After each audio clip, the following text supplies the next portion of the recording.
Sunny. Hello, how you doing? Good, thank you. Thank you very much for coming. Thank you, thanks for having me here.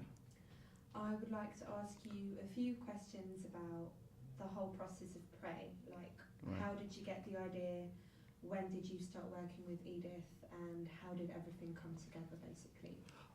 Well, I think I think Edith.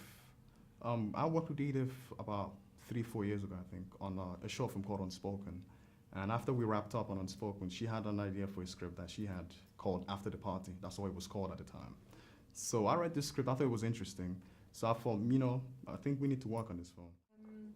Character in mind, so an actress in mind to play the lead role, and what was the whole casting process? We had actors who came in who delivered, but either they couldn't speak in the Nigerian accent, which I wanted specifically, and they tried, but Then, but when Waricha came in, I didn't even know it was her because she was unrecognizable from the lady from the short film that I saw. Because when she came in, she spoke in the British accent. So I was like, all right, then, okay. It was good, but I was like, oh, this is not what I was looking for. But I didn't know because when we did the casting process, we had one of the actors, OC, doing the reading with her. So that's when we realized they actually knew each other and they'd worked together before. And so like, oh, so you're Nigerian then. So why are you speaking in, when she spoke in a Nigerian accent, the chemistry came to life. I was like, thank you. I found my actress, thank you. That's good. So it was good. So it was just a one-time thing. I didn't have to do it a second time. It seems like there's a lot of youthful energy coming out of the African cinema at the moment, particular Nigerian film industry called Nollywood. Yeah. Do you think this is a Nollywood film or a British film? My thing is, this is an African film that appeals to an international audience. Yeah. That's what it is. I mean, it's a Nigerian film that appeals to an international audience. And I think it's a situation where anyone can relate to. Exactly my point. Yeah. So that was the whole idea. It's different for everybody.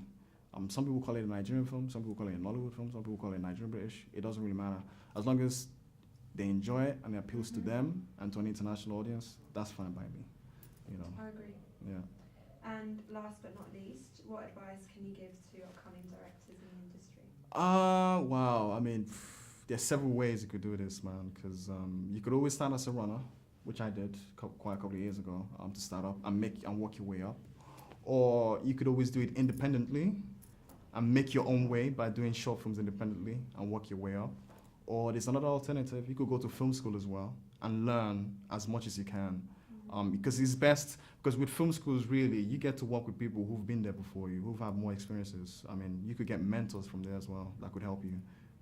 So rather than wasting 5, 10, 6 years, toiling, making the same mistakes, when you could have learned it from people who've done it before, film school is the best bet. But if you've got the money to spend for film school, that's great. If you don't, then you're gonna have to be smart about it. You've got to be the runner, I suppose. You've got to be an independent person and just work your way up. But I think it's a lot harder if you can't afford to go to film school, because as an independent, you've got to be very, very disciplined, and you've got to make like really, really harsh decisions to take your career to the next level. I mean, that's how it is, because the industry is so competitive, so to speak. Everybody wants to get there. It's a crab in a bucket mentality.